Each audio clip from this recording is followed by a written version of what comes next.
প্রিয় বন্ধুরা, এই মানুষগুলোর স্বপ্ন আছে কিন্তু সুযোগ নেই, তবুও তারা লড়ে, হারে না। বড় কিছু শুরু হয় খুবই ছোট থেকে। তোমার চেষ্টাগুলো আজ খুবই ছোট বা ক্ষুদ্র হলেও কাল তা পাহাড়ে পরিণত হতে পারে। কখনো মনে হয় সব শেষ, মনে রেখো সবচেয়ে অন্ধকার সময়টা ভোর থেকে কিন্তু আসে। আর বন্ধুরা, এটি বাস্তবতা এবং চিরন্তন সত্য। আল্লাহ কখনো পরিশ্রম বৃথা যেতে দেন না।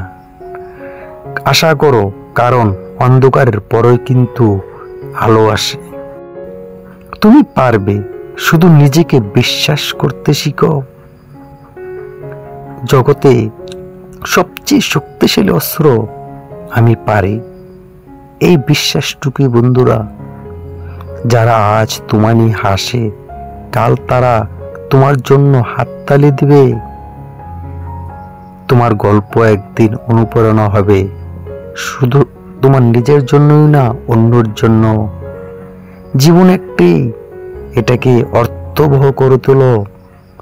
পরিশ্রম করো, বিশ্বাস রাখো এবং অন্যের জন্য আলো হয়ে ওঠো। শুধু নিজের জন্যই নয় বন্ধুরা, পৃথিবীর জন্যই তুমি একটা আলো হতে পারো।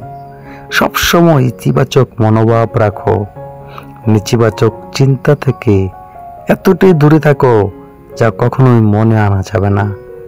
নিজেকে ভালোবাসো, কাজকে ভালোবাসো। তুমি যে কাজটি করো না কেন, ভুল করেও হাল ছাড়া যাবে না। মনে রেখো, হাল ছাড়া ব্যক্তিরা কখনো কোনো অবস্থাতেই তারা বিজয়ী হতে পারে না। হতে পারে তুমি যে কাজটি এখন করছো তোমার জীবনের সফলতা বয়ে আনতে পারে। সফল হও, এই প্রত্যাশা নিয়ে আজকের ছোট্ট একটা ভিডিও বন্ধুরা। ধন্যবাদ সবাইকে।